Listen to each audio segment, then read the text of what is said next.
So before we get too much further, how many people do you think are actually here? 4? Okay. Right? I under our current assumption, I believe it's 4. There's the POV character, the owner of the inn, the owner of the inn's aunt, and Kozue. Okay. I think that's the most reasonable interpretation, at least from what we've seen so far. Anyway, hi, Narasaki doesn't exist. Oh, and just so I don't perjure myself here, I'm not drinking Guinness. I'm drinking a cider, actually, Citizen Cider, Unified Press. Just I would never drink that fucking swill that Vivian seems to be into. Are we done? No. You're the one that chose to have it opened while we record. I'm just dragging you for it as I rightfully should. That's fair. I walked across the shallow beach. The stars flickered in the water puddles as I stepped on them. However, the scenery would not change no matter how far I walked. It was either a starry sky or a starry sky with some holes repeating over and over. Well, now. I stuck my right index finger into my mouth and bit down on it. It hurt. You notice they do that a lot as they've been starting to. They do like the "Am I dreaming?" things over and over, and yet it doesn't seem to matter. Specifically now. Yeah. Specifically now. Glancing at one of the puddles, I saw the reflection of a woman with long black hair and black eyes staring at me. You don't say. You don't fucking say. I closed one of my eyes, and so did she. I shifted my gaze back to the horizon. I stuck my hand in my pocket and fished out my car keys. They felt cold to the touch. I turned them a few times in my hand and continued toward the horizon. Suddenly, I felt as if I had heard something. I took a few more steps and the noise, a kind of static reminiscent of hearing tests, increased. I stopped and strained my ears to listen. The sound was coming from below. However, there was only a puddle of water at my feet, its surface reflecting a massive black cloud. Just when I looked up, the puddle suddenly swallowed me. The what? The puddle suddenly swallowed me? The what? The puddenly? Did I get there? I guess so. Also, I just realized I remembered something in the middle of the night last night about this game that I meant to mention before we started, and I forgot, but I just remembered it. Why does Nanai appear in the memory of the trip with Takako and appear when Takako disappears and disappear when Takako appears again? That's a little bit sus. A little bit. Just a tiny bit sus. Just a tiny bit sus. But we're also assuming that Takako is a historical person. There was Takako did exist at some point. Yeah, it seems like Takako did. It seems like Narasaki didn't. Yeah. Did Nanai? Or you know, puppet. Mm-hmm. Did Nanai though? Well, someone at least, at a minimum, someone who is being given her name and face in Sachiko and Narasaki's versions of the present day must exist. I mean, must they? We saw a bunch of Takakos in the modern day, and she wasn't there at all. Okay. So now we're doubting whether or not the setting itself exists. Not whether necessarily. or not she's actually checked into a hotel and these are even... Because that could be the case. Like, why are we not doubting whether or not people are even here? But also, not necessarily. Just specifically, it seems odd that we've had this thing happen. Yep. With, like, Sachiko and Narasaki kind of shifting back and forth who is there at any given time, and there's only one of them. And then reflecting back, and that also happens with Takako and Nanai when Nanai first shows up. Interesting. So, yeah. Yeah, no, that's I don't know that we have reason to doubt that we went somewhere and are somewhere, like a hotel, but... That is an interesting question. I don't know if I have a good answer for it yet. Could also be a total coincidence. Could be. Heavy rain poured all over me. Sean! Sean! Sachiko! Sachiko! I'm hammering the button. I was still on the same shallow beach, except now it was in the middle of a storm. As I glanced back at the black cloud, the rainfall grew in intensity. Oh my god. Nagasaki is on the strand. This is Timefall. Okay. This is some Kojima shit, isn't it? Yes, play Okay. Death Stranding. No. Play Death Stranding on the channel. No. Stream Death Stranding. No. Do it. I mean, it's not going to make me do it. Following the apparent source of the sound, the place where it felt the loudest, I soon reached a tropical forest of sorts. I rushed there to escape the rain. Water trickled down my hair, getting into my eyes. Suddenly I heard something from the woods. Is someone there? I spotted traces of footsteps in the direction the sound was coming from. I followed them, noticing some broken branches along the way as well. I stepped over a big set of roots rising from the ground and climbed the limestone rock blackened by the elements. To find a hole splitting in the path in two was the entrance to a cave surrounded by ferns. Look at how huge it is. I heard something reminiscent of human voices from within. Is someone there? I repeated my question. My words reverberated across the cave walls. I waited for a dozen or so seconds, but received no reply. I climbed down the hole. Having reached an area with a solid roof, the sound of the rain from outside began to abate. Instead, I heard the scarce dripping of water. There were countless paths branching off in various directions in front of me. Some were too narrow for a person to pass, while others seemed good enough to drive a car through. Would you describe them as forking?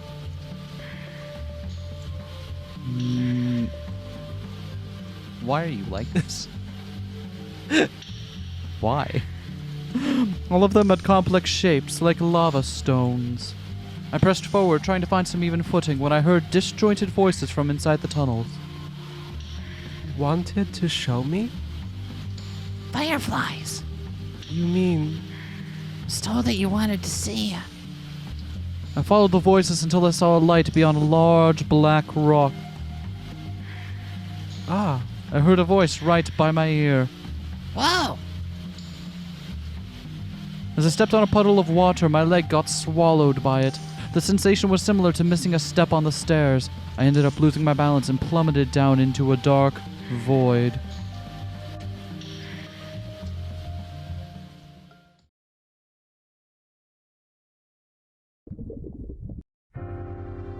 I opened my eyes only to realize I was slowly sinking. As I regained control of my body, I extended my arms and landed at the bottom. The water was crystal clear. If one discounted the sensation of weightlessness, this was hardly different from the inside of a cave. I exhaled a breath, and it did not feel uncomfortable at all. The air bubbles ascended, getting sucked toward the light coming from the hole I fell through. Oh. This? I heard a voice come from beyond the water. There was a dark cave entrance right in the middle of the SeaBed. I turned around and began walking toward it. Wow. Wow! Wow! Wow! Wow! Wow! Title drop! Yeah! We did it! It felt like walking on clouds. Although I drew further away from the light coming from the hole, it painted the entire place blue, almost like it had simply melted into the water. I was moving onward with one hand on the wall when I heard some voices again. Wow, there's a window here. I can see the vegetables in the inner yard from here. There was a huge window covered by the stairs, too. I wonder if they built them later. Must have been quite a hurry when they did that. Few people nowadays think of modern architecture as superior. Ah, how small that door is. Wonder if it's a broom closet. Oh, it's locked. You can ask the landlord about it later. I'll do that. I wonder if it's this room. The plate matches the key at least. Let me see if it fits the lock. It's bigger than I thought. Concrete walls, huh? We could raise hell in here and no one would hear us.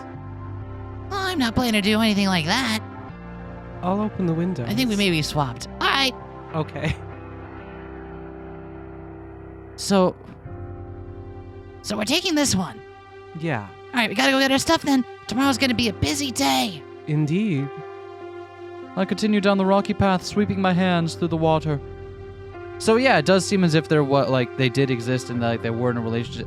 I think despite everything, we can trust that Takako did exist, did die, and Sachiko was traumatized by it. Here's an interesting thing from that last snippet. They talk about seeing the inner yard and vegetables in it and so on. Mm-hmm. And there's an inner yard in the clinic / mansion / Is this hotel. just their apartment building? That's what I'm wondering.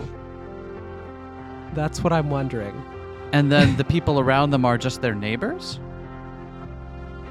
Maybe. Weird. I don't know. Are you there? My voice turned into bubbles, disappearing in the darkness above me. I realized the cave ceiling had grown low enough for me to reach it. The path turned more uneven, so I slowed my pace and continued in careful steps. I spotted the silhouette of a crouching person in front of a large rock in the distance. And as I drew closer, I realized it was just an old doll. Realized it was or realized I was? The path would grow narrow, then widen up again. However, the rock wall surrounding me on both sides remained the same. I completely lost sense of how far I had walked. I could no longer hear anything besides the echo of the dripping water and my own footsteps. On the other side of the rock, there was a huge puddle of water. I also spotted a large hole in the rocks beyond it. Though I caught a glimpse of some green trees and a darkened sky beyond the hole, most of the view was blocked by the water pouring down through it like a waterfall. The ceiling rocks around it glimmered in a pale bluish hue. As a dark cloud passed by the hole, the ceiling lit up like a sky illuminated by stars. I realized that my body felt very heavy. The sensation of walking underwater faded, and I was once again back on solid ground. I stopped for a while to observe the blue stars, which formed no constellations whatsoever, as well as the puddle and the waterfall. The path ended here. I looked down into the water. It looked like a stairway continuing downward without end. I want to see it. I could have sworn I heard Kozue's voice. I'm too tired to go back now. I stepped into the water and was transported into a shining blue world. Ruh-roh. As if I had just defeated the boss of the area and had now received a teleport to the beginning of the dungeon. See, I was thinking, shining blue world. That's a Oh problem. no. Perfect for lesbians, though. Yeah. So the SeaBed refers to this mental landscape in which Narasaki exists? I guess so. After the voices had ceased, I continued down the lone path for a while. Soon enough, I started hearing something in the distance again. Reminded me of a rock falling on something hard, or perhaps a chess piece swiftly being placed on a board. Remember the girl that was with us when we talked to Lily? Yes. Don't you think she's just like you when you were little? Really? In what way? Her unsociable attitude and quick wits. Actually, that part of you hasn't changed at all now, has it? When did you become like that? I think I was born this way. Takako had sociability for the both of us. And you were the brains for you both.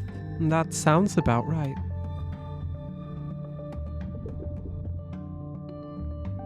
Suddenly, one of my legs sank into the ground. I saw a puddle black as ink as I glanced down. So Kozue is past? Is child Sachiko? I don't know. Somehow. Does she talk with anyone else? Yeah, maybe, kinda. Yeah. Okay, so then... I saw a puddle black as ink as I glanced down. Beyond the slope behind me, I saw sparkling water surface. But also, we can't use that anyway, because Takako chats it up with all kinds of people that's and is true. totally fucking dead. Yep. So... why would she want a child version of herself to be inserted into... I don't know. Fucking weird. Also explains why it's like Kozue both lives there at the place but also doesn't. Yep. I mean, she both has a home to return to that she has to go through the tunnel but also lives there. It also has this weird fixation on the same place as this place that... And it also explains why she shows up despite is the one constant between the two different variations of... Interesting. Yeah. Everybody is Sachiko theory intensifies. Yeah. I mean, yeah. Above it fluttered the starlit sky. The black puddle beneath my feet grew bigger, separating from water like oil. The heavy water, like a black mirror, gave a clear reflection of my body. I tried stepping forward, creating a ripple in the blackness, and felt my shoe press against the hard, rocky bottom beneath it. I put my other leg into the blackness. I felt like I had stepped into a deep sea. There was solid ground at my feet, and yet I continued to sink. The blackness enveloped me, robbing me of sight. However, the ground evened out, making it easier to walk forward. I strained my ears and heard another sound. It reminded me of clanging dishes. Wow, okay. Yeah, Clover Design, huh? So this is the Clover Design office. But, huh. So who's talking here? It smells great, but I like it when it's more sweet. Why would you want to ruin the taste of something this delicious, huh? This flavor might have been a bit too early for you, Takako. I heard Sachiko, Takako, and the voice of another woman I did not know. Instant tea is already more than good enough for her. Is that even still apple tea? Yeah, Sachiko brings it home sometimes. It's a bit too sweet, but it's not bad for the price. And this is the instant green tea then, right? Yep. It only has Ceylon written on the label. Ceylon? You mean Sri Lanka? Speaking of tea brands from Sri Lanka, 5 Kinds is a good one. Oh, no, wait, hold on. Speaking of tea brands from Sri Lanka, 5 Kinds is a good one. Whoa, that's a cool name. Well, sounds like some superhero show. It refers to 5 tea leaves: Uva, Candy, Nuara Elia, Dimbula, and Ruhuna. Sounds like that might be a Darjeeling tea. Ranger Red. That's the only color it has, though. Does the background behind you explode when you drink your apple tea? Wouldn't it be a problem if you could buy something that dangerous so easily? We should blackmail them and claim the entire tea shop for ourselves. Yeah. You two are starting to lose me here. It's not even spring yet.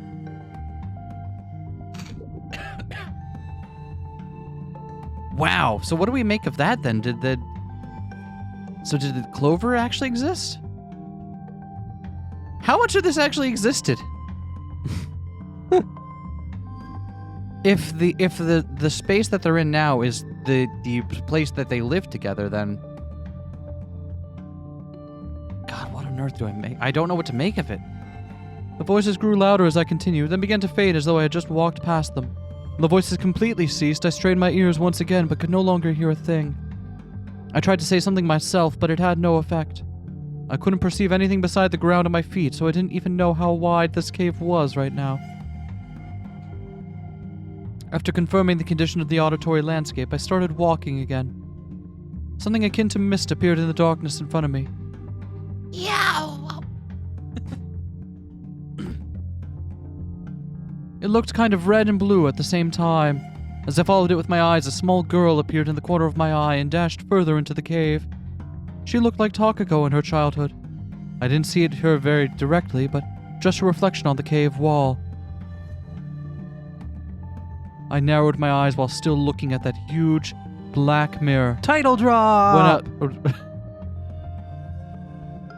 So yeah, that's Child Takako, then Kozue's Child Sachiko. Huh. Maybe. But we see Child Sachiko as well, so why is there 2? When a light suddenly lit up behind me. Its reflection on the wall momentarily rendered me blind.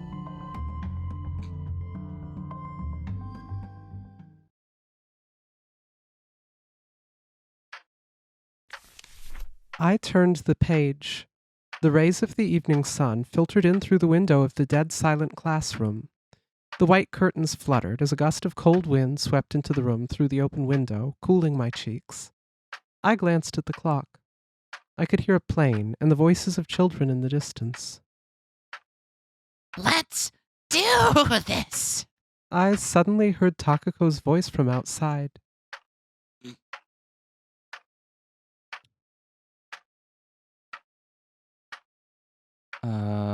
Well, Wow, it actually got stuck in the trunk.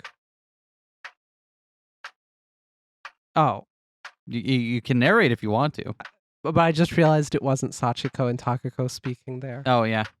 I looked down from the window to see Takako and one of our classmates throwing something at a cherry blossom tree behind the judo hall.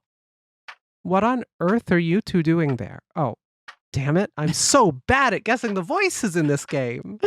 Sound novel authors attribute your spoken lines challenge. Difficulty literally fucking impossible. What on earth are you two doing there? Our English teacher appeared from within the school building. oh shit. It's the fuzz. Everyone around the tree scattered like startled animals. The teacher went after Takako, who seemed to be the most likely ringleader, No. and caught her by the collar. No. He then pulled her back into the building.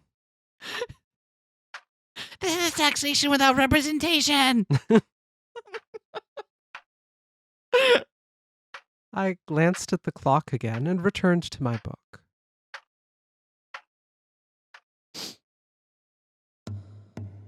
After about 50 pages, I heard footsteps in the corridor. Ah. Takako entered the classroom with a sigh. I thought you already left, Sachiko. I forgot my key, so I need to wait until my sister gets home. Oh, I see. Let's go home together then. She sat down in her seat, which was right in front of mine. Tup, tup, tup, tup. Oh, that's right. I wanted you to help me with homework. But we didn't get anything today. I have to write a written apology in English. What did you do this time? Ah. Takako took out a small steel plate from her skirt pocket and handed it to me. The rest got confiscated, but they let me keep my lighter. Is that the shuriken you bought during our last school trip? I used the whetstone in the industrial arts room to sharpen them. Oh, and I wouldn't recommend touching the edges. Takiko's evolved from a grass type into a grass steel type. Yeah. This has put a whole new light on this game because now I have to figure that in every scene we see Takako, she's hiding bladed objects on her person, ready to execute ranged strikes from a surprising Boom, distance knife, at any moment. Boom, knife. Would you please check in your desk right now, Sachiko? What do you find? It's a knife. I put it there. The edges of the steel glimmered in a sharp silver light. Are you serious? The teachers got angry at me when I tested them on a tree. Of course they did. Are you crazy? What? It's okay. It's a fellow grass type. They resist steel. Probably. I do feel sorry, all right? Takako let out a groan. So what exactly happened with the teachers there? They said that trees can start to rot if you damage their bark. That's all. They told me to consider how I'd feel if someone threw these things at me. And did you? Well, I'm steel type, so I resist them. Takako clutched her stomach and fell to her knees. Ah, Are you still planning to keep that up? no. Then you don't need this anymore. I folded my handkerchief around the shuriken and put it in my No. bag. My evolution stone. Oh, where are you taking it? I'll bring it to the teacher's room. They can do away with it like they did with the rest. Wait. Oh. You don't have a use for it anymore, do you? It has sentimental value. I know you won't be able to resist if it's right in front of your eyes. Ah. She considered me with imploring eyes for a few moments, then clutched her head and collapsed onto the desk with her upper body. You have no idea how long it took to sharpen them. She let out another groan. Ah. You're always having fun. Well, yeah. Takako lazily raised her face with her upper body still on the desk. And you're not? Aside from studying, not really. I don't like to be around so many people. Oh, really? Yes. The sound of a bat hitting a ball reached us from the baseball field. I don't know why they let flying mammals play. The school buildings beyond the window, the cherry blossoms around them, and the scenery of the town in the distance had all been painted orange by the evening sun. Bats are mammals, right? Probably. I don't know, they're freaky little flying rats. Do you think I got close enough to check?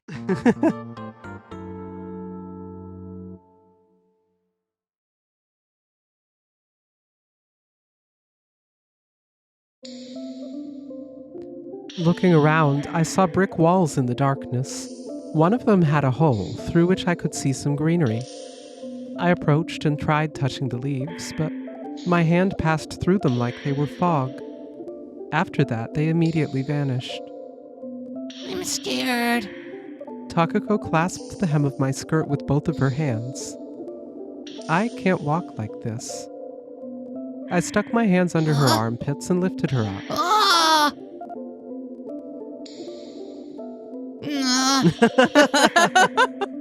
I took a few steps back and lowered myself onto a big rock, ending up with Takako on my lap. I feel weird about this. We're not walking anymore? We're just taking a short break. Oh, okay. I could feel Wait, hold on. This is Tiny Dog. She has an even higher voice. Oh, okay. I forgot. I could feel Takako wriggle on my knees, even though I couldn't see her. The sounds of dripping water reverberated across the tunnel's walls. I heard a gulp. Are you thirsty? Thanks. I reached out toward her and took a thermos bottle lid from her. The liquid inside it was cool, but I couldn't quite tell the taste. 100% all natural. Made by me. All natural what? All natural.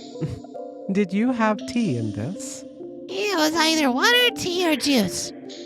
I took another sip. If it was water, it should have been tasteless. If it was tea, there should have been a bitter aftertaste. And juice should have had a certain sweetness to it. I forgot. I can't tell either. After I finished the contents of the lid, I placed it on Takako's head for her to take it away. You want more? I'm fine. Okay. I felt Takako move on my lap again. Yep. What's wrong? Let's go. Did you remember the correct way? No, but... Then it's okay. Let's rest for a while longer. Staring into the darkness, I spotted something in the corner of my eye that reminded me of letters. I shifted my gaze to them, but they blurred together and disappeared like water paint. Are you angry? Takako asked. Why do you think that? We got lost because of me. I'm not angry. Oh, really? Don't worry, it shouldn't be that hard to get out of here. Okay. But yeah, I'm not angry, but you never think through anything you do through. You should keep that in mind next time. I found Takako's face in the darkness and seized her cheeks. Okay. I let her go. I'm hungry. Don't you have some snacks in your bag? Oh, that's right. Takako picked up her backpack. The sound of a zipper followed soon after. Huh? You ran out? Oh, there were some candies inside. Here you go. Takako handed me a candy.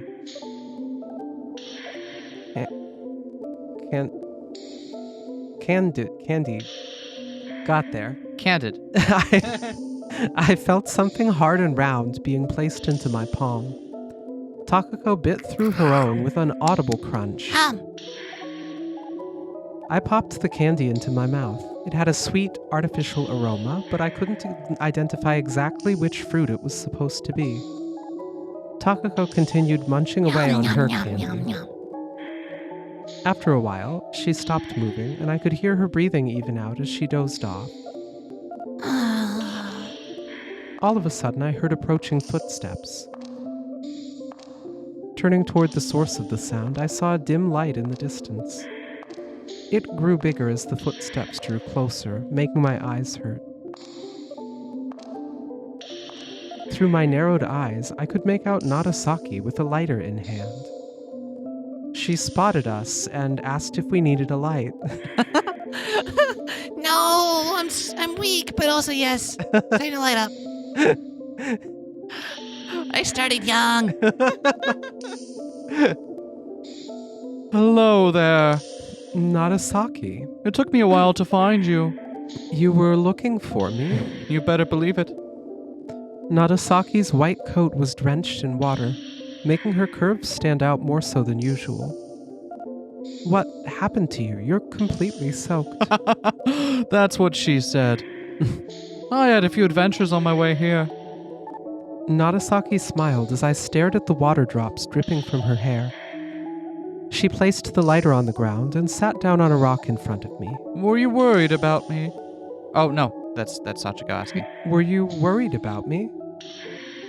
Yes, I was. I thought you might be in trouble again. You truly are obsessed with your work. It's not like I have anything else to do. Oh, I see Takako is here as well. Long time no see. Upon noticing Takako, she quickly waved in her direction. Did Takako die much younger than we thought? Oh no. I stared at Nagasaki. She returned it with a questioning look. Hello, Miss Doctor Lady. I just thought it was kind of odd to see you together like this. Nagasaki made her characteristically faint smile. Characteristically faint because she is a doll and cannot move her face. Time doesn't exist here, so the unusual is not actually so unusual at all. Because we're in a dream. Not exactly. How is this not a dream? It's not like I comprehend everything about this phenomenon either. But there are a few crucial things I noticed that separate it from a dream. I'd say this is simply a place where the past and the present cross. What is that supposed to mean? Let me start by explaining how it is different from a dream. Didn't you feel anything unusual on your way to this place? I retraced my steps with the small Takako. Hey, step chasing time. I thought it was just another dream at first, but I could remember I was in Nanai's mansion just before, and it feels a bit too realistic. I don't know how to put it. You've got your full wits about you. Nagasaki added. Yes, that's it. It's too realistic for a dream, but I can tell it cannot be real. It's as though there's a translucent membrane separating me from it. I guess it feels a bit like when you hypnotized me. Exactly. My hypnosis partially recreated this exact same state. So this is neither reality nor a dream. That's correct. I guess it still depends on your definition of a dream. Oh? Nagasaki inhaled a breath. She has been activated. All right then. Let me explain both this place and your condition. Are you ready? Please turn in your answer sheets before we... I still had many questions, but I decided not to interrupt her. Nagasaki made a small nod, then opened her mouth. And then was shot by a gunman on the grassy knoll. Woo! Twist ending. It becomes a murder mystery in like the 7th act. God.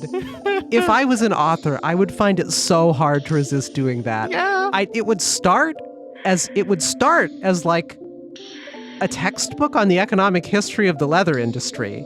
And then on page 300, hard left turn. Now it's a locked room mystery. Yeah, you would do that. For starters, I would not say that you are awake right now. Your condition is similar to sleeping or being hypnotized, but it is not entirely like that. As I mentioned before, your consciousness is fully alert.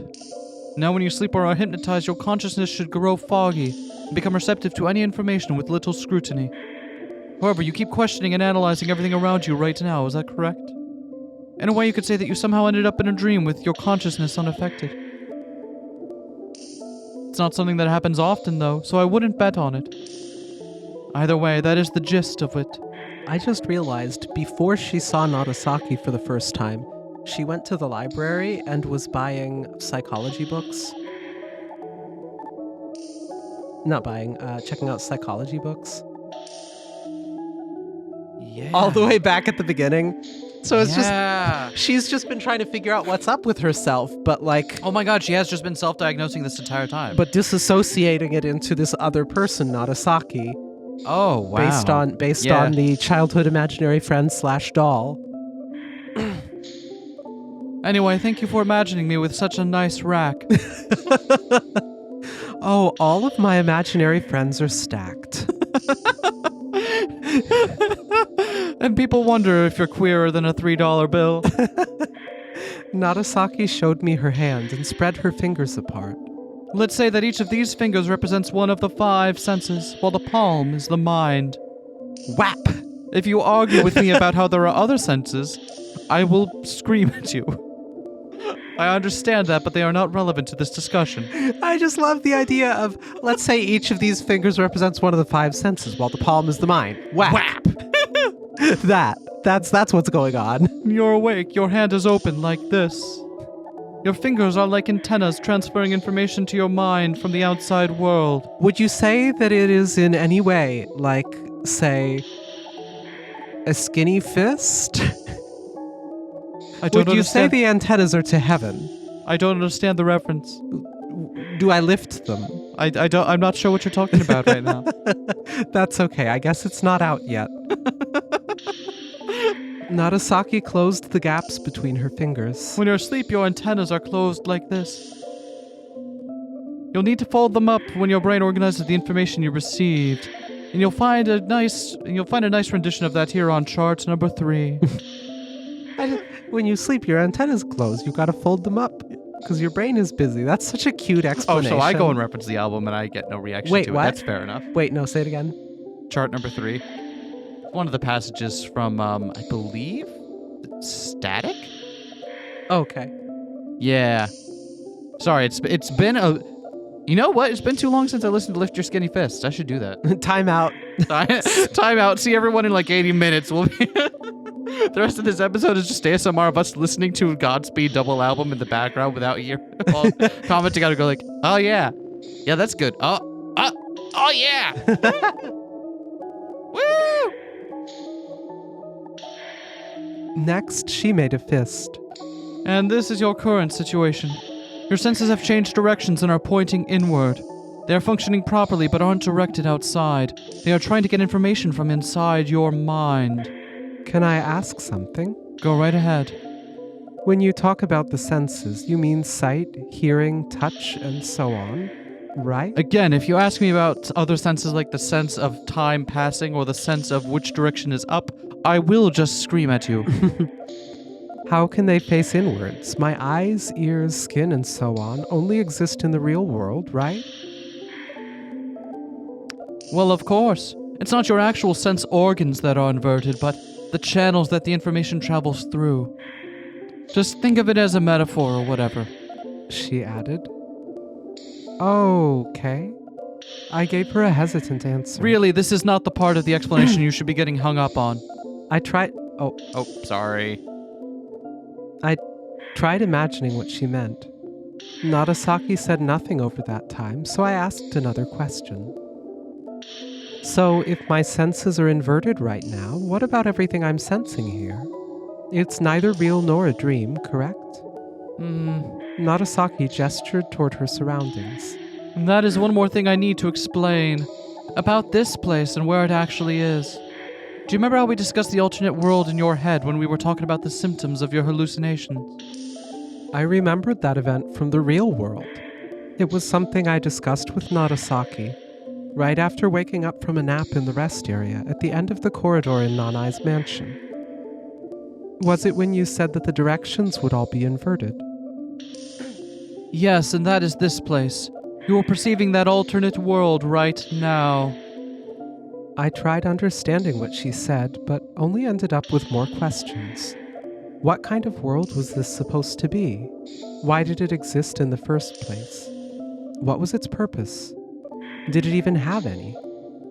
And why was I here, right now? Confused by that endless stream of questions, I began to see the contours of my surroundings as increasingly blurry. Or perhaps I was merely imagining things. Either way, after a blink, everything had returned to normal. It must have been caused by the darkness around us. I glanced at Takako, still resting on my knees, then at my own arms cradling her. What is happening to me in the real world? Your condition is similar to being in a lightly hypnotized state right now. It's actually a bit problematic, to tell you the truth. You've already experienced hypnosis before, so you can probably tell. But some of the memories inaccessible during normal sleep get unlocked in this condition. A professional usually guides you in the right direction while you're in that state, but right now, you have no one guiding you. If you stay here for too long, your memories might get all over the place, and you won't return to the proper location. Without anyone guiding you, there is no one to wake you up, either. Wouldn't someone just notice I was sleeping for too long and wake me up? As long as your consciousness is in here, you will not wake up, no matter what they do. Then what am I supposed to do to come back? Oh, relax. It's actually not that hard. For starters, you've got to draw your consciousness away from here, and the easiest way to do that is to simply sleep. Might be a bit uncomfortable in a place like this, but what can you do? Is there anything else? I'll carry the real you to your bed so you can wake up in your usual place. I imagined Nagasaki carrying me on her back. No one had done that to me since I was a child, so it felt a bit embarrassing. But I was asleep, so I probably wouldn't remember it anyway. That's all? That's all, said Nagasaki. What happens if my memories can't return to their proper location? Oh, well, you said it was odd to see me and the young Takako together. If you stay in here for too long, it'll stop seeming that way to you, and it'll get harder and harder to remember reality. In the end, you might even start thinking of reality as the dream and this world is real. That's right, we got to the butterfly dream, baby. Woohoo! Only took like 20 plus hours. I tried imagining what it would mean to never return. This wasn't a dream, but a world inside my mind. It was different from sleeping, but at the same time very similar to it. A dream you cannot wake up from. If I stayed here for too long, I wouldn't be able to come back. There were still many things that didn't make sense to me. This world was ambiguous and uncertain, almost like a fairy tale. Was it because half of my brain was asleep or something? Nagasaki waited for my reaction with a gentle expression. It's all right. I know what's on your mind. I think. Your current condition is something akin to having been swallowed by a massive wave and being unable to tell up from down. Besides, your senses are dulled even further in a dark place like this. It's because of this place that I have trouble following this. Yes, that's correct. Nagasaki looked around the darkness. The lighter illuminated the rock walls surrounding us. The rocks in the darkness made complex patterns at the boundary of the light. I know we only briefly referenced it earlier, but yeah, get your Plato's Cave jokes out now as well. I watched them until they turned into something akin to a kaleidoscope. I wonder how I ended up like this. Gay trauma, probably. Probably. I don't know the details. That is something that I would like to know for myself. Nagasaki turned to me. Takako was sleeping on my lap. I tried remembering the path I took to reach this place, but the cable car was the furthest my memories would go. Everything before that point was covered by a thick fog. Not that it mattered if I remembered the beginning. I doubted that the path I took in this world had much of a connection to the cause, which likely happened in reality. If you're looking for a clue, you shouldn't look for it within the dream. I felt as though she had read my Nope, sorry.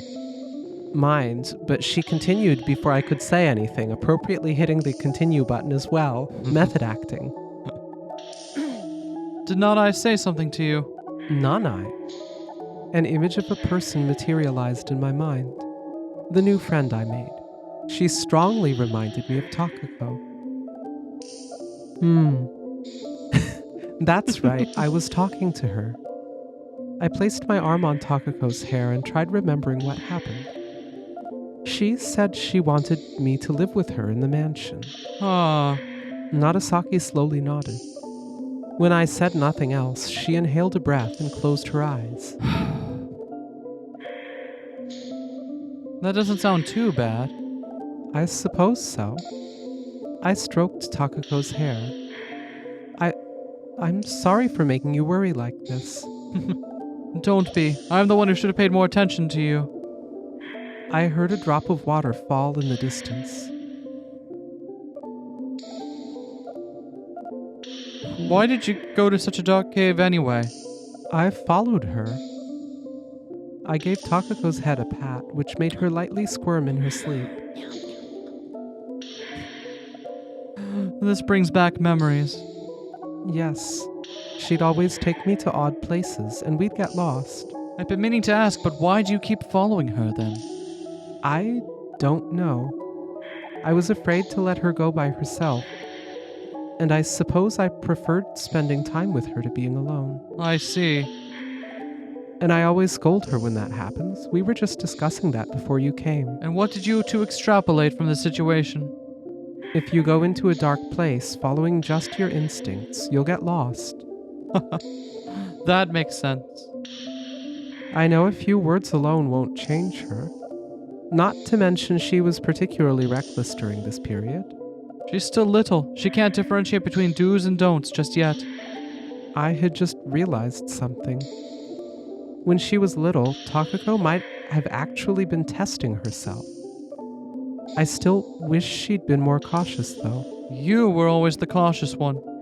You appeared calm and thoughtful even though you didn't know much more than her. Was I really like that? Yes. Most little children don't know much about the world around them, which is why they are always so curious about everything. They have yet to get hurt and no fear, which leads them to want to try all sorts of things. And Takako slept with her mouth open against my chest, looking kind of foolish. Shuriken. Like trying on stilts that are too large, only to lose your balance and crash into the ground. That is the kind of kid that she was. Indeed. This is how kids learn about the world around them. She'll calm down eventually. And Takako had always been interested in everything, no matter how old she got. I, on the other hand, had very few interests, like you've said before. Takako closed her mouth with a silly sound and began squirming on top of me again. I see. Perhaps I was just curious why Takako was so excited about everything. I looked down to see Takako's small hand on my chest. Her tiny chest rose up and down in sync with her breathing. I wonder where she was trying to take me this time. She didn't tell you. She said she was taking me home, but it doesn't seem like it was Takako's old house. Not the one I'm familiar with, anyway. You're right, her old house is down a country road. I'm not sure if she was telling the truth either. Did Sachiko try to kill herself? Is that what we're seeing here? Takako taking her home and getting lost in an infinite dark space is Takako coming to take her home to being dead? What? I didn't get that from that at all, but holy shit. Holy shit. I am not committed to this idea either, but it just kind of was like, seeing another version of Takako taking her home, but to some mysterious other place that's Maybe she not feels like home. she should have died as well and joined Takako? Maybe. I don't know.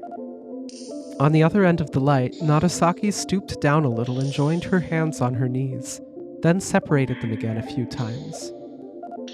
It is true that Takako Sanatorium is there on the other end of this tunnel. Why do you know that? I used to work there. Said Narasaki in a nonchalant tone, all the while fixing her eyes on me. I had many things I wanted to ask her, but they all disappeared from my mind before I could put them into words. My head just wouldn't function properly. Narasaki was the first to speak up. You want to be with her forever. I looked at her and shook my head. If you're worried, I imagine other people would be worried about me just the same. That is not a problem. If you want to remain here, I will take care of the other side. What do you mean, take care? I'd inconvenience a lot of people if I just remained unconscious for the rest of my life. That's not as big of an issue as you think. If you simply dispel the state of hypnosis from your body, it won't be that different from the real you. Even if your consciousness remains here. You'll be capable of everything that you were. You just won't be conscious of it. How can it be like me if my consciousness is not there? You ever heard of a pea zombie? People can survive without a consciousness just fine. Do you remember how you ate your dinner a week ago? What kind of clothes you wore? Your consciousness already doesn't register most of the things that you do, nor do others. And even you as the main consciousness cannot figure out how you ended up in this condition.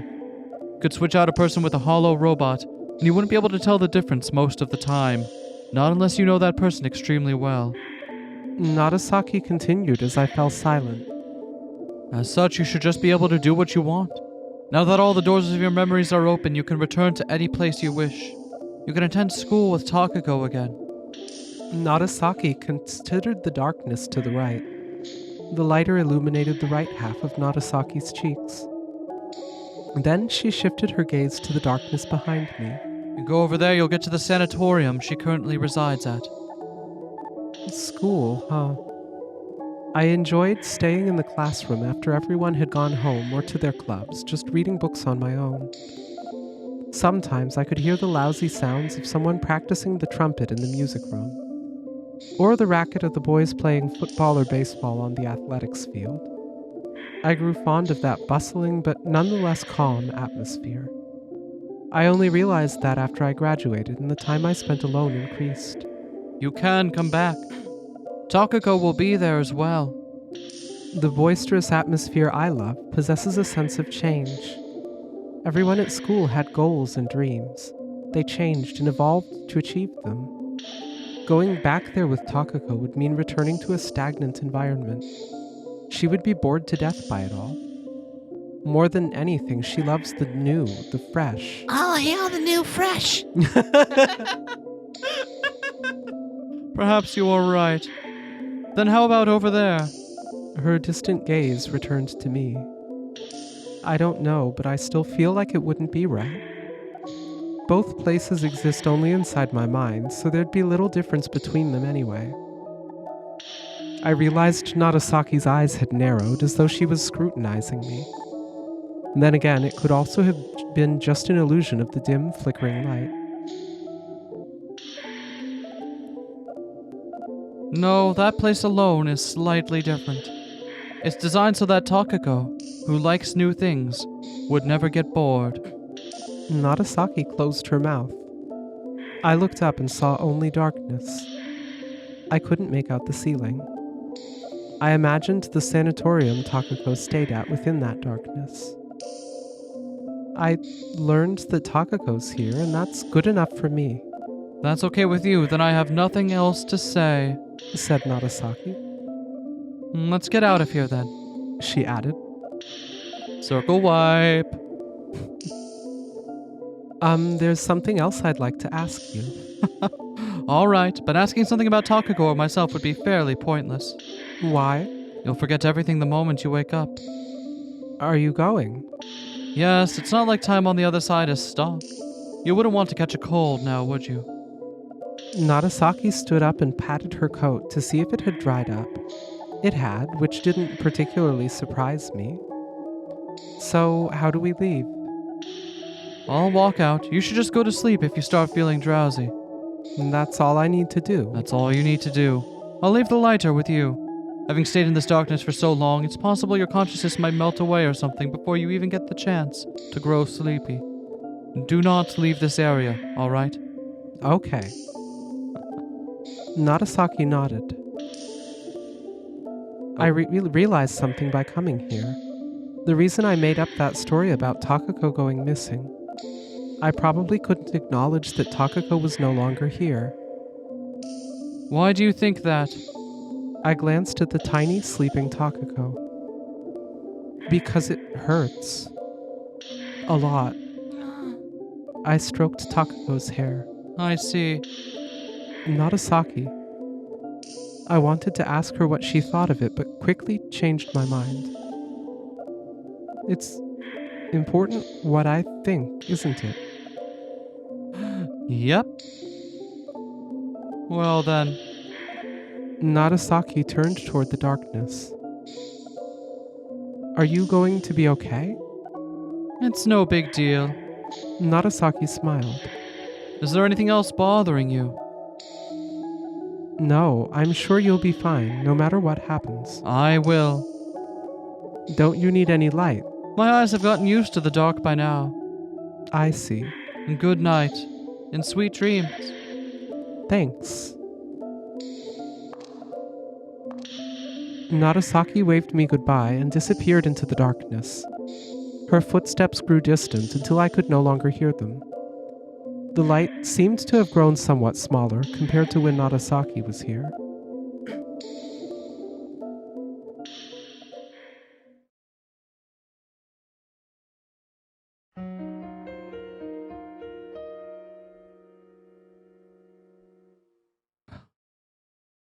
Well, that's one big answer.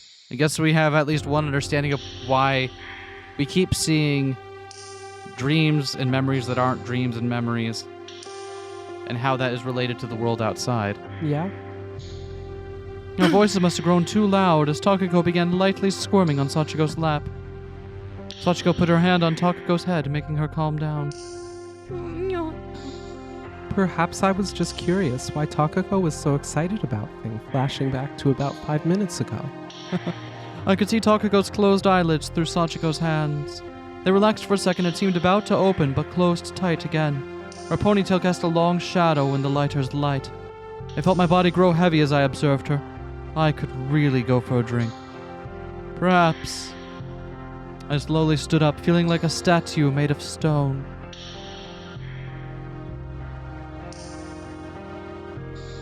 I should be on my way.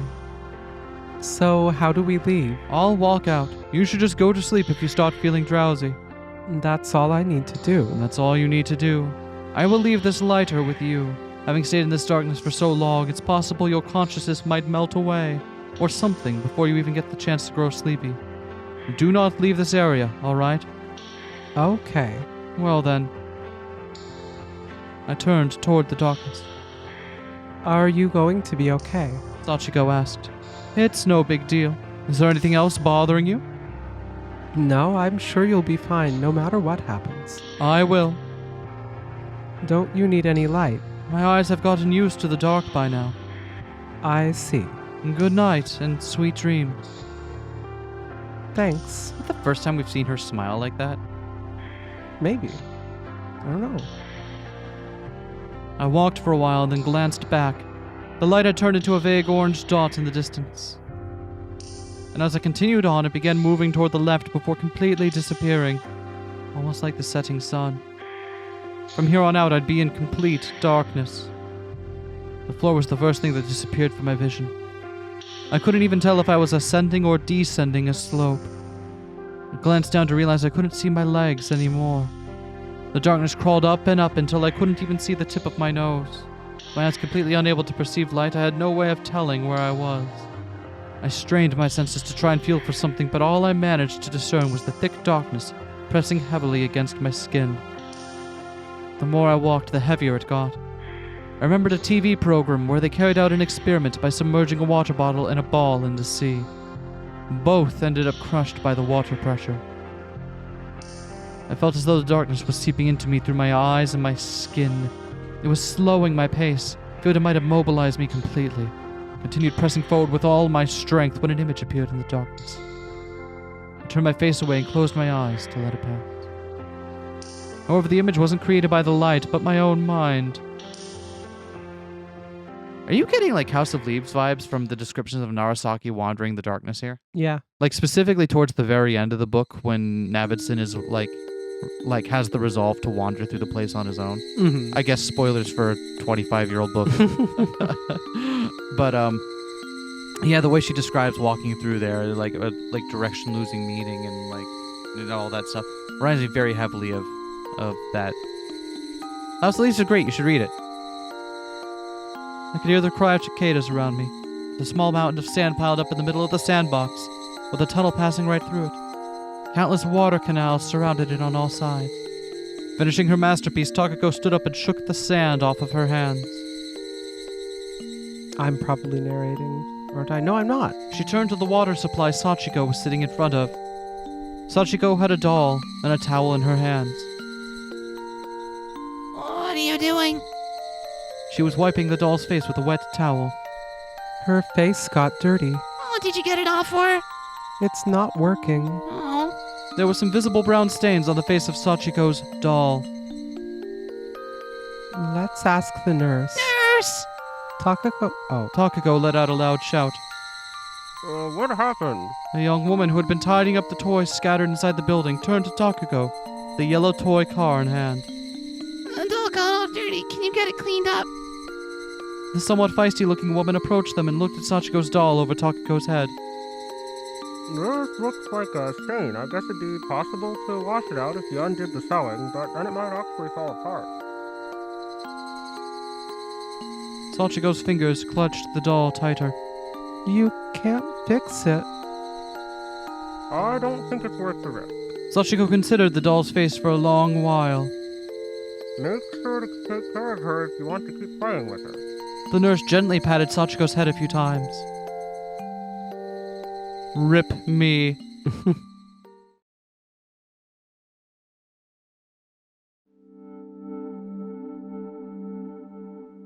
This is probably Sachiko.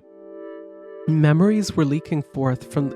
I mean, in a sense, all of the narration. yes. Memories were leaking forth from the deepest corner of my mind, from the very boundary of the conscious and the subconscious. Can we also point out that, like, Narasaki very pointedly said the sanatorium where Takako resides. Is that meant to be, like, what the world looks like for her as we suspected? Or is that meant to mean Takako didn't actually die, she is in a sanatorium somewhere, and Sachiko just, out of grief for having, you know, had her girlfriend taken away from her, forgot about it and assumed that, you know, something else? I don't know. I I'm also puzzled by the fact that we're getting they are at the hospital when they are just little kids now, which Yep. is definitely Yep.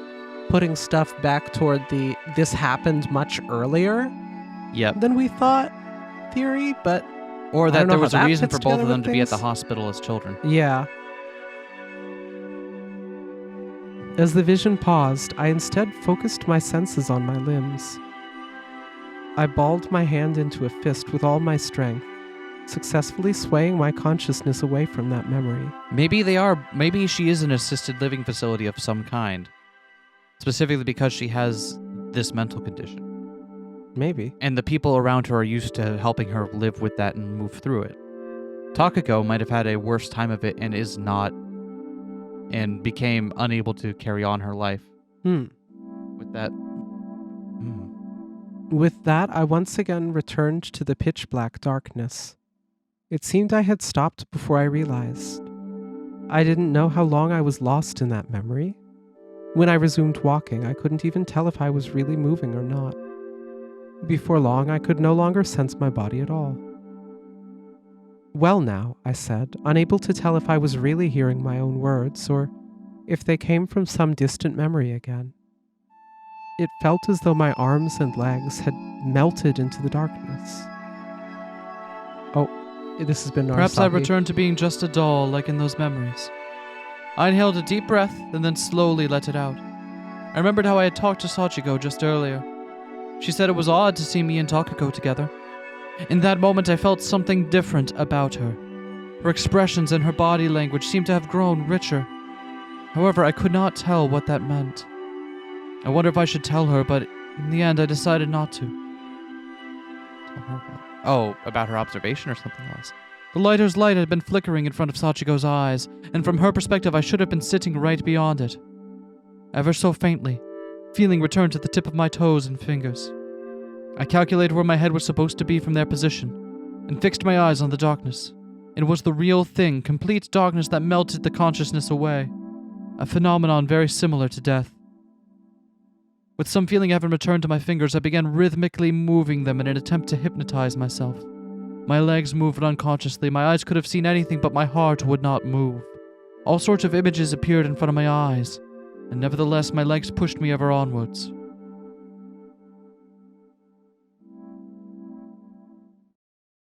Strange game this is. I love it. I really am enjoying it. Whoa. Sachiko, took a box off the top shelf of the closet, checked what was inside, and then returned it to the same place. There were 2 more boxes in the closet. They had Takako's written on them in big letters. Sachiko pulled the biggest box into the room and looked at the many other boxes that she had collected. There were already 2 transparent containers in front of the closet. She moved one of them with her leg and placed the box beside it. Inside the box, there were carving knives, a flute, a knitting set, and all sorts of other trinkets that Takako had probably used back in school. Sachiko took them out of the box one by one, separating each of them into 2 categories: important items and trash. Why would she only have Takako's belongings from school? Did Takako die when she was still in school? Yeah, seems like it happened quite some And time she's ago. been carrying that crush with her childhood friend for that long? Maybe so. She crushed the paper bag that was mixed with the other articles and put it into the trash container.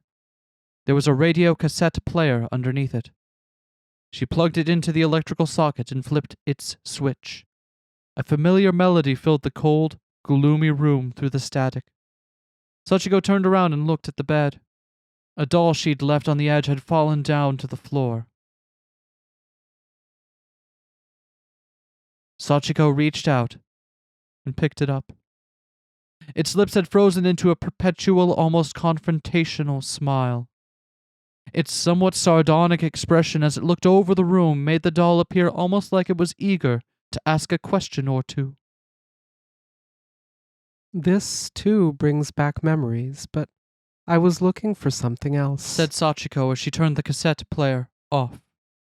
The melody stopped, and the cold, gloomy room once again fell into silence. Sachiko took out a blue rectangle-shaped can from another box. There were several radio cassettes inside. Back in middle school, Takako recorded her own radio show onto a cassette. I wonder which one it was. I believe it should have a yellow tape.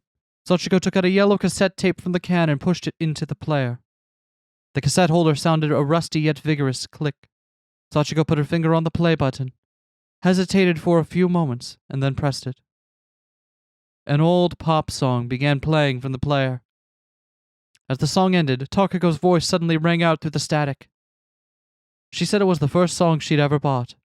Then she said that this was her first recording and congratulated herself. Her show was basically her talking about her day and introducing the music she liked. There were no guest corners, nor letter reading sessions, of course. I tried listening to a radio show at night. I tried listening to a radio show at night, and it was much more fun than I'd expected. When I told Takako about it, she brought this tape to school the next day. She said it was really weird to hear her own voice come through the recorder, and that she now wanted to learn how to sing or something. Sachiko smiled. She then continued to talk about the history of the old cassette player. It used to be in Takako's house, and the 2 listened to the radio and the cassettes that they bought. Sachiko paused and listened to the song that Takako had introduced. She then began talking again. She shared her personal information with an almost gleeful expression. Sachiko continued listening to the tape with the doll in her lap. Before I realized it, she had closed her eyes. I couldn't tell if she was sleeping or just absorbed in the music. Why is there an eye in this scene? The tape suddenly stopped in the middle of Takako's speech. Sachiko opened her eyes and took the tape out. She flipped it around, put it back into the holder, and pressed the play button. Now that I think about it, we dropped by Takako's old house sometime after getting our first jobs, but this cassette player was no longer there by that time. It's not like we would have listened to it anyway, but... She faced the doll, but her eyes were gazing somewhere far away. She seemed to have been wondering why they weren't listening to music. If I could go back in time, I'd love to show her some better songs. Sachiko stood up and picked up the cassette player with one hand while holding the doll in the other. She then walked over to the bed. She sat down on its edge, placing the player on the side table and the doll by her pillow. Sachiko turned around and saw Takako on the bed. She extended her hand and touched her. I'll play my favorite song next. A very old Western song came to life through the speakers.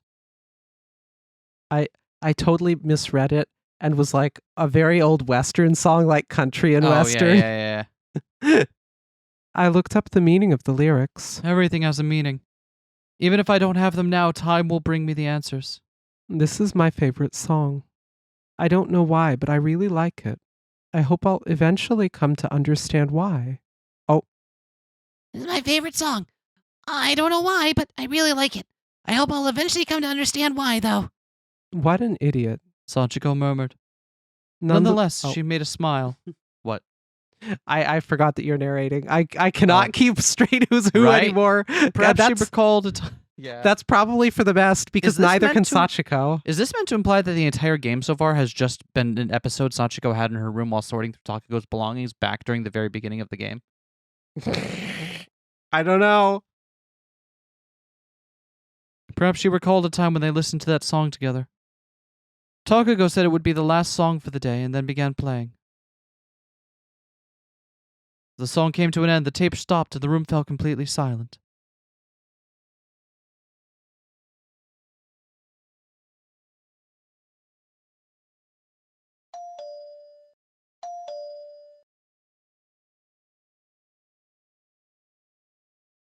Oh, we're back here.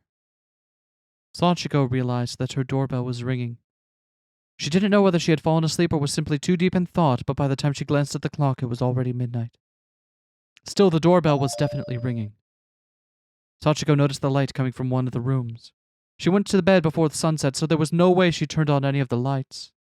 She glanced at the doll by the pillow and embraced it. She listened to the sound of it in her bitterly cold bed. The sound of the doorbell seemed to have grown distant. What am I supposed to do? I could have sworn she said something. However, both her words and the doorbell became barely audible to me. It felt as though everything I observed was happening somewhere far away in another world.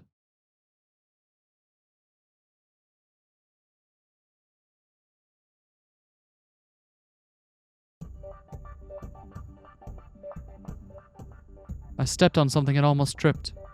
It felt softer than the rocky ground I'd been walking on so far. Upon kicking it, I heard a wooden thump. I prodded it a few more times with my toes, making it quiver. The quivering extended across the entire cave, turning into rumbling. 2 bright lights lit up as it traveled through the area. I looked down to see train tracks below my feet. I shaded my eyes with my hand and looked around, eventually spotting a hole in the wall.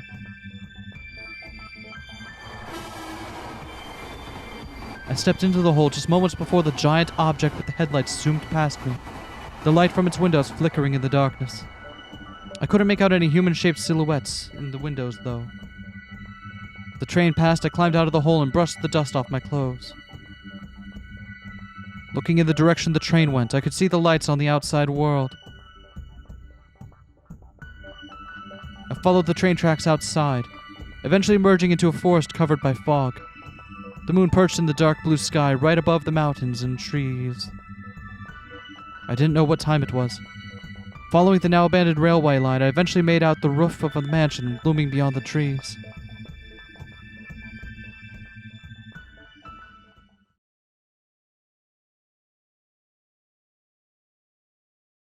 The familiar pathway led me back to the Western-style mansion I knew so well. As I emerged on the road leading to the library, I took a turn toward the entrance of the mansion's inner yard. The doors were not locked. I turned the doorknob and stepped silently inside. The lights were not on in the corridor leading to the lobby, so I couldn't see very far. Making my way down the corridor, I managed to reach the lobby. A grandfather clock towered to my right. Its arrows displayed the time as 4 o'clock. Thinking about how much time I had until sunrise, I was just about to ascend the stairway when I noticed the silhouette of someone behind the counter. Good evening. The silhouette addressed me in Lily's voice. Good evening. And I was really worried when you didn't show up for dinner. With no moonlight, it was darker inside than the lobby outside. It was darker inside the lobby than outside. As a result, even though my eyes had grown used to the dark outside, I still couldn't make her out very well in the room. I couldn't tell what kind of expression she wore, but despite the reprimanding content of her words, I felt a gentle and caring air from her. I made a sour face. I felt like a kid that had broken her curfew. I'm sorry. Lily turned to the side and made a light yawn. Have you been waiting for me here all of this time? Lily slowly shook her head. I woke up in the middle of the night and decided to simply kill some time here. Wonder if I'm getting old. Whenever this happens, I usually come here to think. Still, I did have a feeling you'd be coming back, so that was part of the reason too. What do you normally think about here? All sorts of things, really. Lily didn't say anything else. She must have fallen deep into thought. Her whisper reached my ears even from this distance. However, compared to that whisper, some of her previous words would pass by me and go too far, or wouldn't reach me properly at all. She appeared to have been testing how low her voice could go with me still hearing it, almost like she was fine-tuning a sonar system. That was a bit too complicated for me, so instead I simply walked over to the counter, where I could finally see her sitting in a chair. She looked up at me. What were you doing outside at such a late hour? I went out for a walk, but ended up getting lost. Lily's expression clouded over. Not many people come to our mountains, which made the area a relatively popular suicide spot. Really? So that's what she was worried about. As you can see, we don't get many guests at this inn. Usually only 2 or 3 even during the high season. And most of them are our regulars. It's rare to even have a single guest during the off season. I was fine, though. That I can see. As I imagined what Lily could be thinking about here at night, she continued. I've been working here for a long time. I've seen many guests that came back and many that didn't. And what kind of guests did not come back?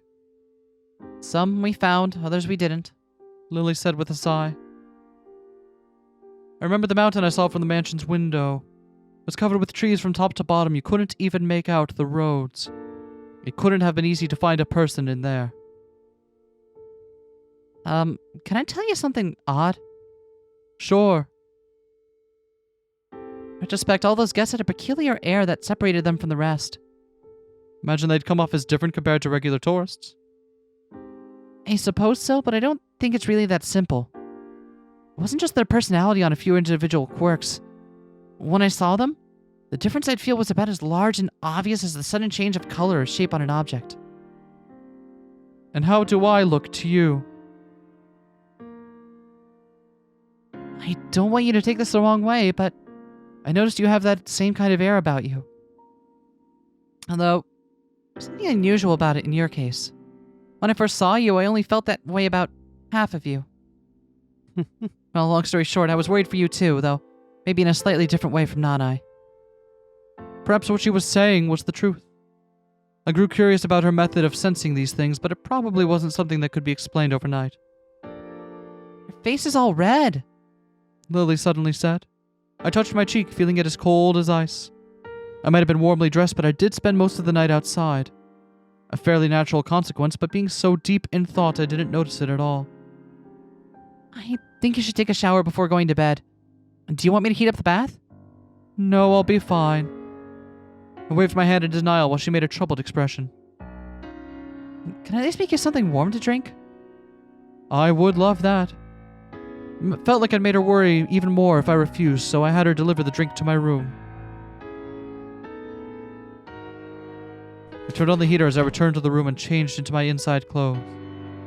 Combed my hair for a while, then tidied up my room to kill some time. Moved everything from the table as well as the coat on the chair out of sight. Finishing that, I looked out the window. It was dark outside and I couldn't even see the moon. Lily knocked on my door. As I took the tray from her, she glanced at the heater in my room.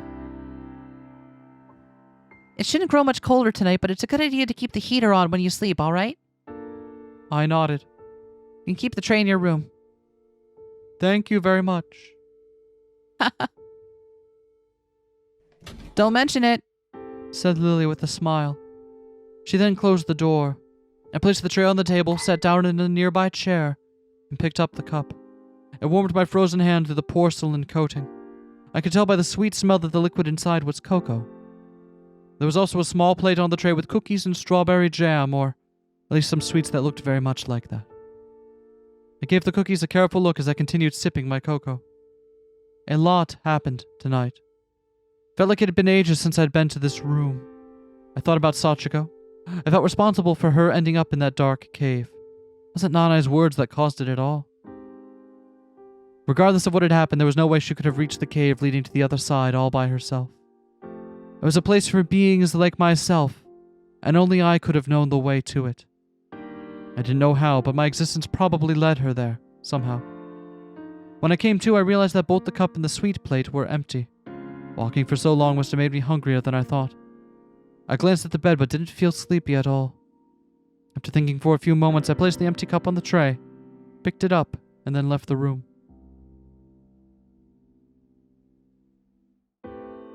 Lily was still behind the counter in the lobby when I came down the stairs. Oh, is something the matter? Thank you very much for the treats. Having a hard time falling asleep? Asked Lily as she took the tray from me and shoved it in the cupboard. Seems that way. I might not be one to talk, but it's healthier to go to sleep while it's still dark. I agree, I said with a nod, and then asked if it wasn't colder in here. I'm used to it. It doesn't bother me when I'm so deep in thought. Why do you do your thinking here in the lobby? That's a good question. Take a while to explain, though. How long exactly? Quite long. I don't want you to freeze to death while listening to me at any rate. She said that we would have plenty more opportunities to talk. However, I didn't feel like being alone right now. Besides, there was something I wanted to ask her. Can we maybe talk in my room then?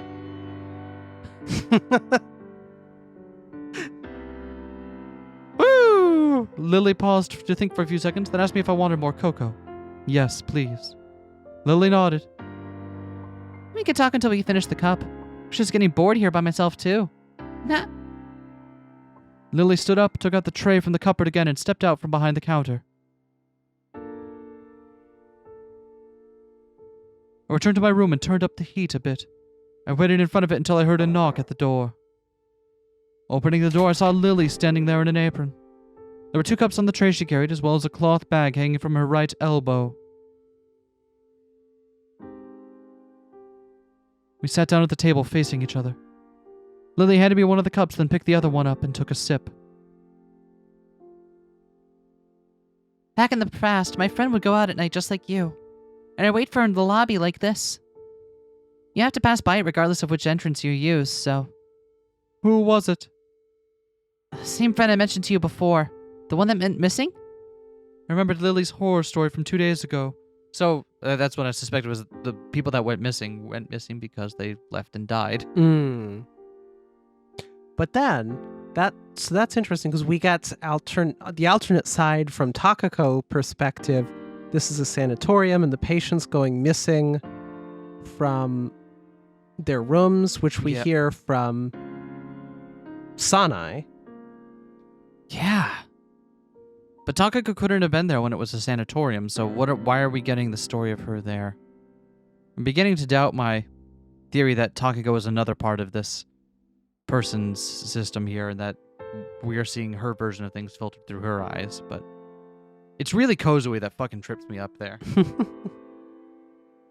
So there was a real story after all. He dramatized it a little, but it's true that my friend disappeared.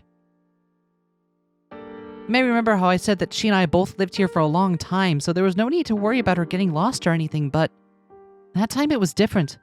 It happened shortly after her young daughter passed away. How did she pass away? She drowned in a river.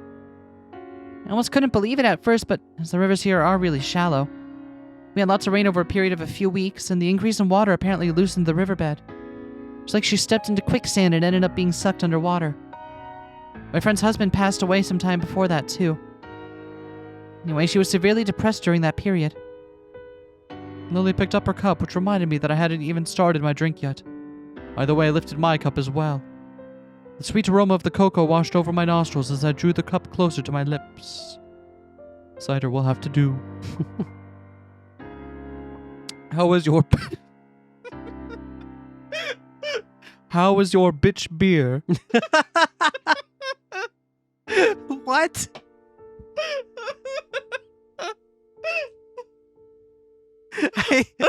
I don't even have a response to that. I said You what? won. You won. You win.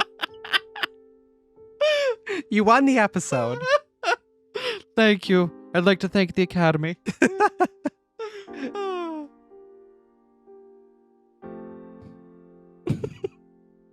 She was always such a high-spirited and cheerful person, but after the incident, she began shutting herself up in her room. Even when we meet once in a blue moon, she would barely speak. One day around the time I started thinking about how I should do something for her, but things spiraled out of control, I spotted her going out into the inner yard. When I approached her, she actually had her usual cheerful expression on. I asked her what she was doing, and she told me that she spotted a rare butterfly through her window. A butterfly. Yeah, she used to collect insects as a hobby.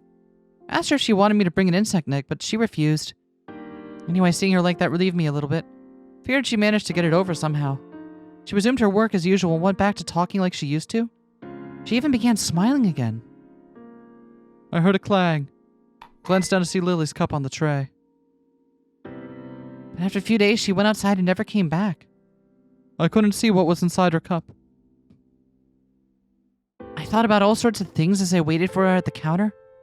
Where was she right now? Why didn't she tell me anything? What was the name of that rare butterfly she'd spotted? You didn't go looking for her. I had looked for her everywhere I could think of, but I had a feeling I wouldn't find her.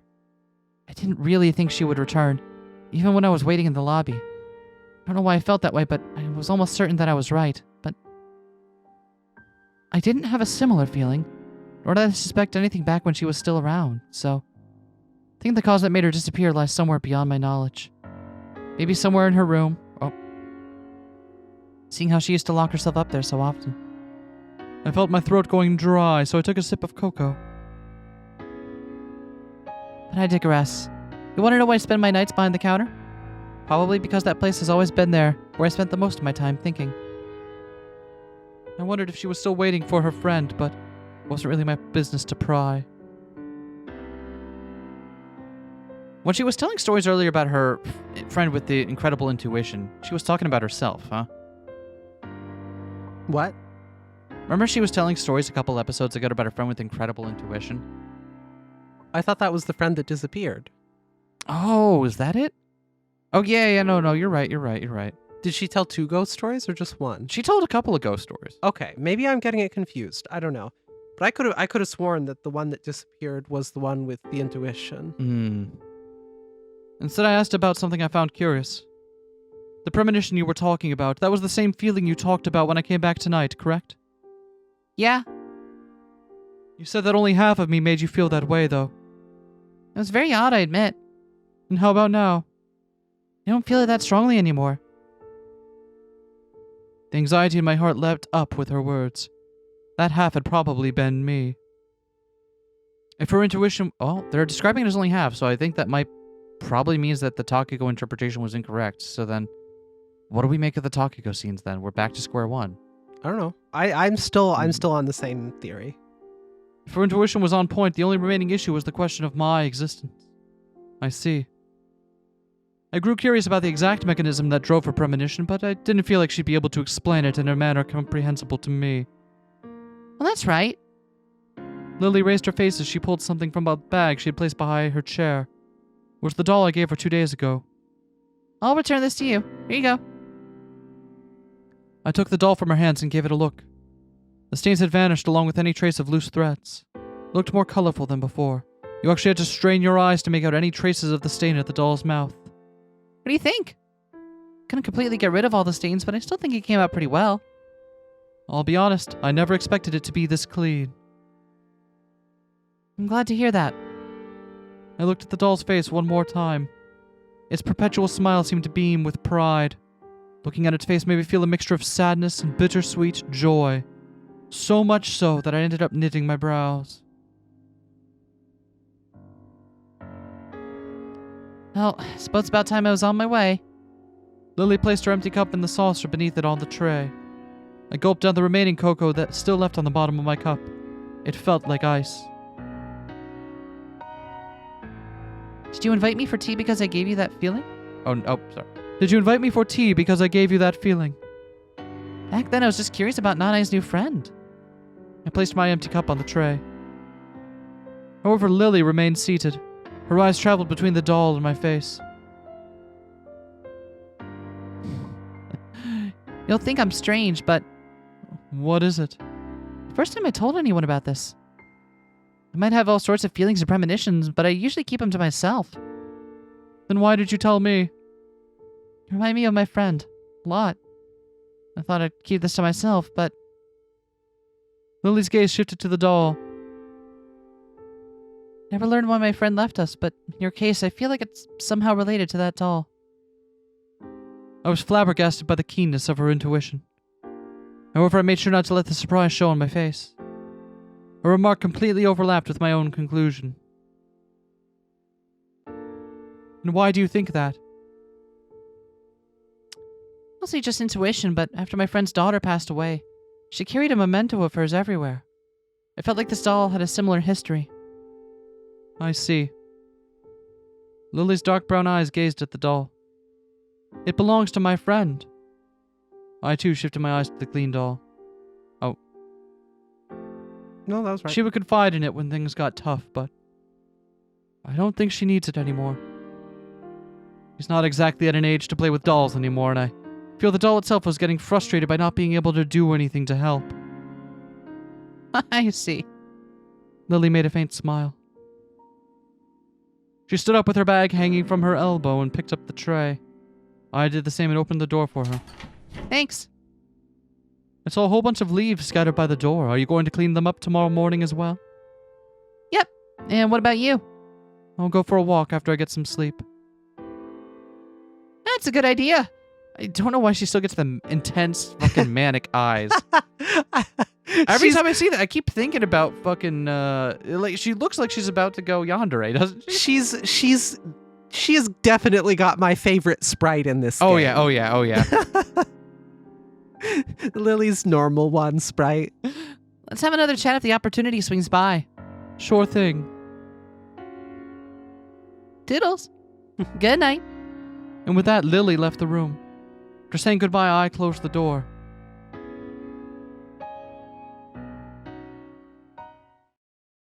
Oh, man. Good game. Good fucking game. I feel like there's an entire another part of this that we're still not quite putting together. Given that there's more game left, I guess there must be. Yeah. Second trip at the end of the second trip has been unlocked. Shit, if I don't do that now, we're going to forget Yeah, it. we're So gonna forget. yeah, let's go ahead and do that to end the sode. Yeah, let's slam that save button.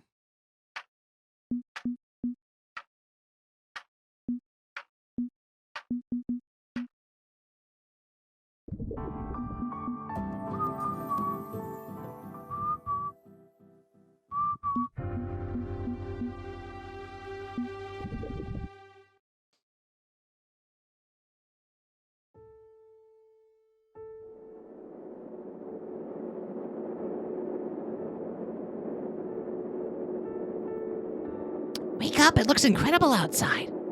Feeling like someone was calling out to me, I opened my eyes. The seats of the bus trembled as the driver skillfully navigated through the crooked country road. I had finally managed to fall asleep just earlier, but I didn't feel like I could repeat the feat again. Resigning myself to that fate, I instead looked out the window. There was no point to even confirm that the seat next to me had been unoccupied. The voice that woke me up came from a distant memory. A friend that used to be by my side was no longer there. I said that, but it wasn't like she had passed away or anything. It was just that one day she forgot all her memories about me. She probably did it consciously, too. I still couldn't understand the reason why. We had known each other since we were little.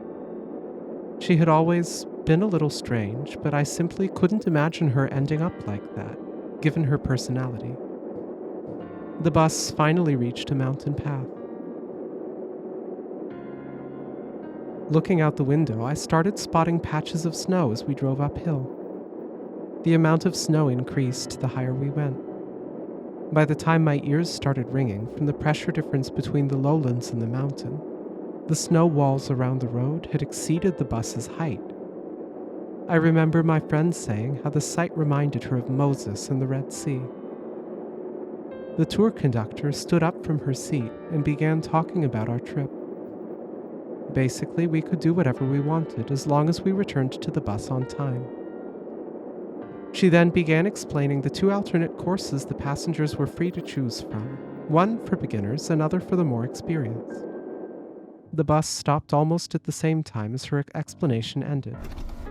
The tour guide reminded us of the departure time one more time before the bus doors opened.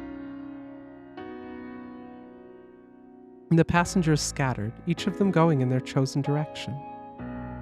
Reminiscing about the last time I'd been here, I turned 360 degrees to take in the snowy panorama surrounding me. The sky was clear and blue above the white mountains, just like back then. Hey, so where do we go for a beginner's course? She asked me. Weren't you listening? Well, I wasn't. I thought you would anyway. I guess we both got a bit overly excited by the snow, I deflected. Oh. Let's follow where everyone else is going then.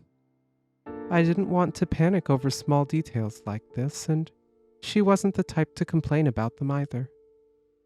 We found the longest train of people nearby and mixed in with them, eventually entering a relatively small wooden structure. Inside, we found a souvenir store and a cable car station. We observed a line of tourists buying tickets for the cable car. We did the same and lined up behind them. From a closer look, I realized it was a trolley bus, not a cable car. I checked the faces of people around us as we waited. I hadn't memorized the faces of our tour mates, but I was pretty sure I'd never seen these people before. Seemed like we had mixed in with an entirely different group. She was looking around as well, probably thinking the same thing. I've never been in a trolley bus before, she said. Me neither. It seemed like she had grown a little worried. Looks like it's going through a tunnel, I said. She replied. Once the trolley bus had parked next to us, we boarded it with the rest of the tourists. The seat at the front was open, so I sat down there. We had the same spot back then, too. The same speedometer caught my eyes as back then. The tunnel I could see through the front window was dark and narrow. Being in a bus racing through that tunnel at a relatively high speed was quite thrilling. Back then, I didn't really have time to enjoy it, though. We were looking at the trolley bus timetable to confirm whether we could get back to our bus in time. But we weren't sure what to do or how long it would all take, so we couldn't even make an educated guess. The trolley bus stopped. We arrived at a place that looked a lot like the wooden structure we'd left, with an almost identical souvenir store and bus station. Relying on my old memories, I left the souvenir store and ascended the concrete stairs. I opened the door at the top of the stairs and entered a lookout area. A dark mountain range extended in front of me in the distance.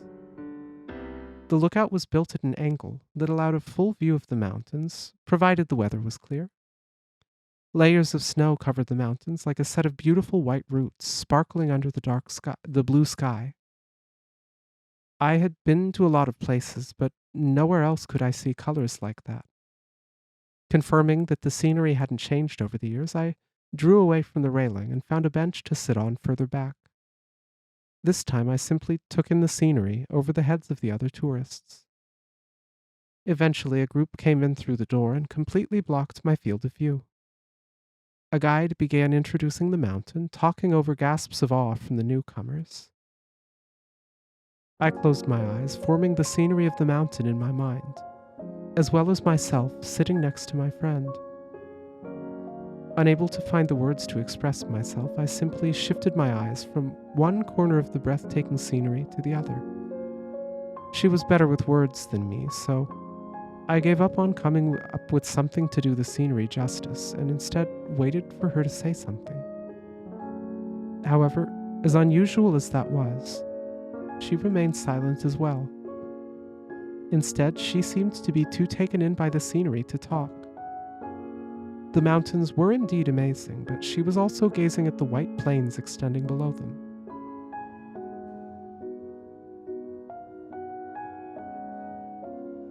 What?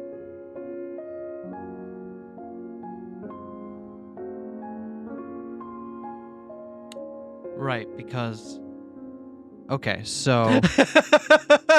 I was wondering how we're... Okay. Because Lily's...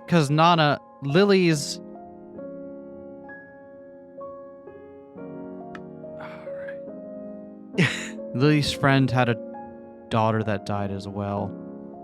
But this is Sachiko's memory. We sure this is Sachiko? Fuck! The pieces are there and I can't get them to fit. I can't get them to fit properly. Why the fuck is Lily here? Is that Lily or is that Nanai? That doesn't look like Nanai to me. That does look like Lily, yep.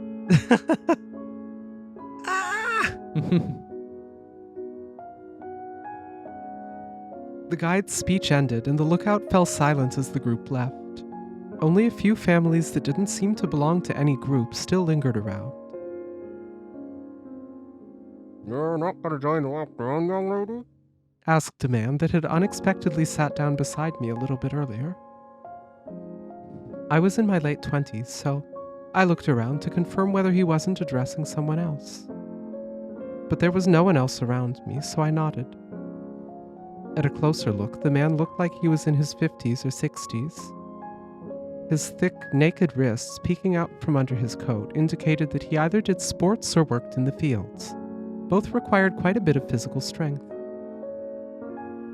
The scenery is amazing down there. You almost wouldn't believe it's Japan. What are you? Are you... What are yeah, you? right? What about you? Are you not going? I didn't have much experience speaking to someone in his age group, which made me somewhat hesitant. Nonetheless, I ended up responding to him anyway.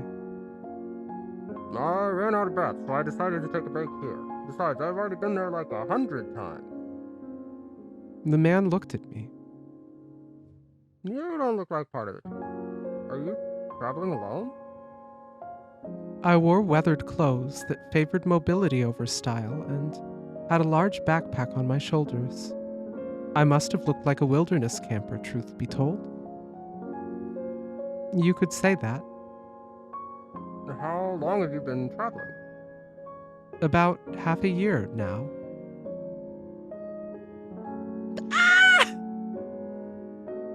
What?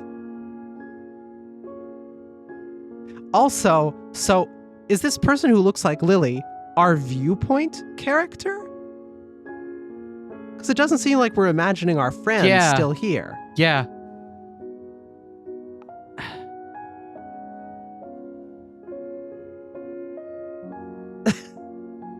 It would make sense then why, like, the bit about her having a friend that disappears, and Sachiko also has a friend that disappears, which we commented on, and Yep. Does Sachiko exist? Maybe not.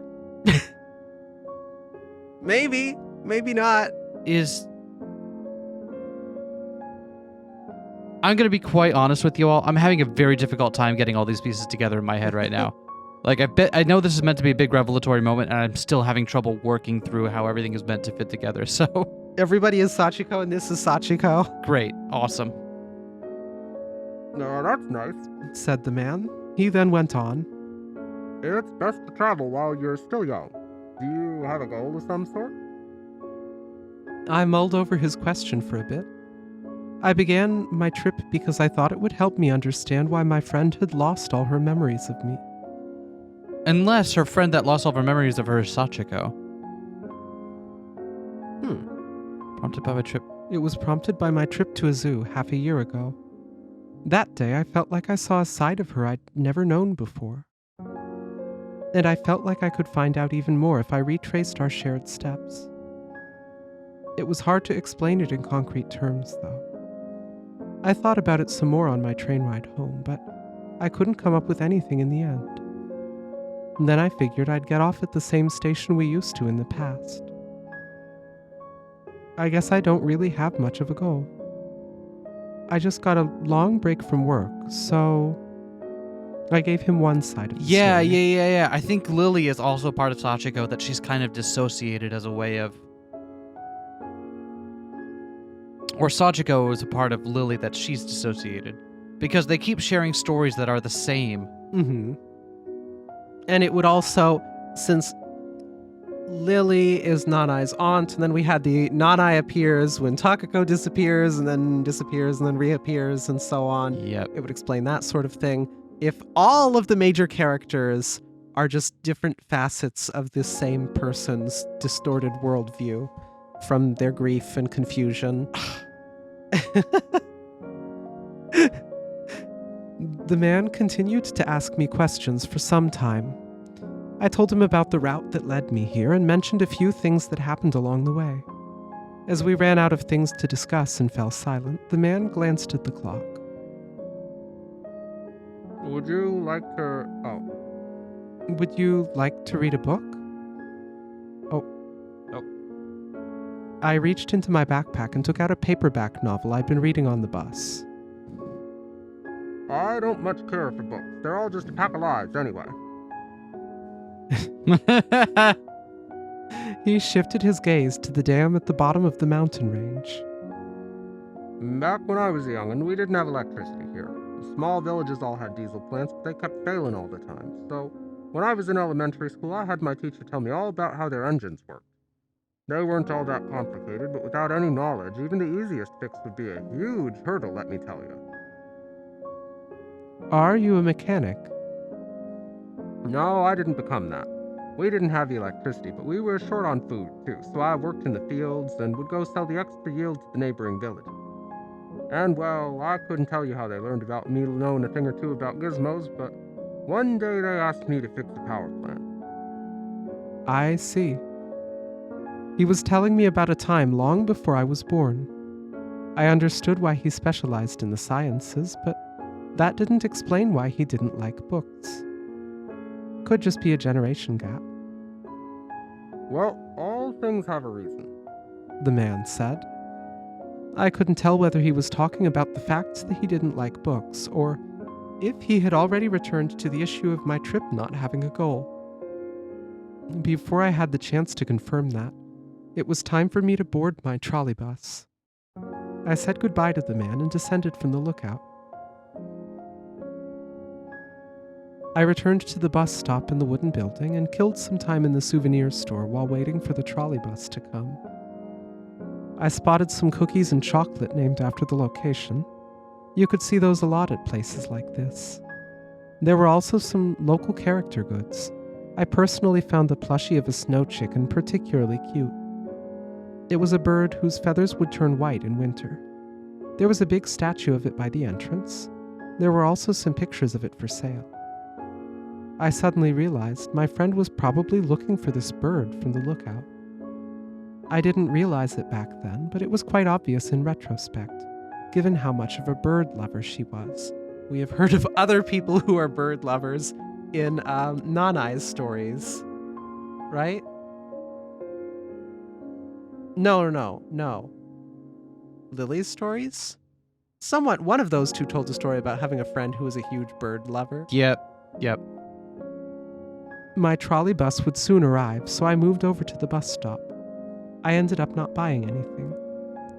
I almost bought a tasty-looking batera, but then I remembered seeing it cheaper at the main station, which made me change my mind. I decided to buy it later so I could enjoy it in the comfort of my train compartment on my way back. I was the first person to board the bus. I took my seat and waited. This time I spotted some familiar faces among the people who boarded after me.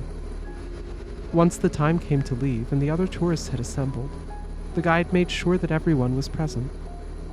After all, the bus rolled out of the station and toward its next destination.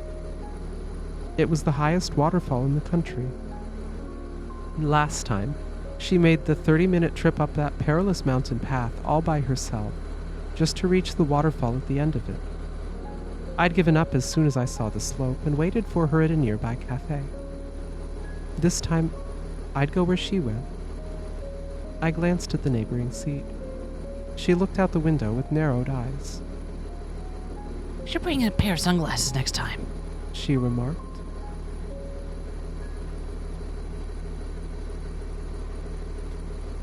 The mansion slash clinic slash sanatorium is Sachiko Lily, whoever's mind palace, and this whole chunk there is all happening in it. I am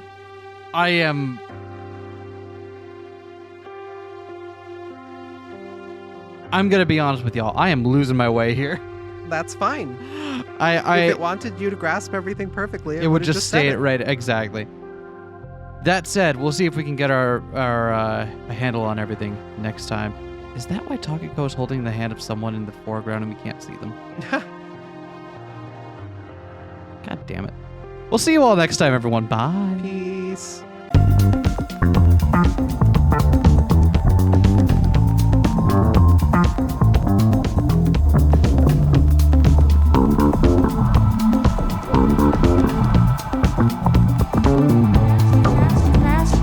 Smash that like, comment and subscribe.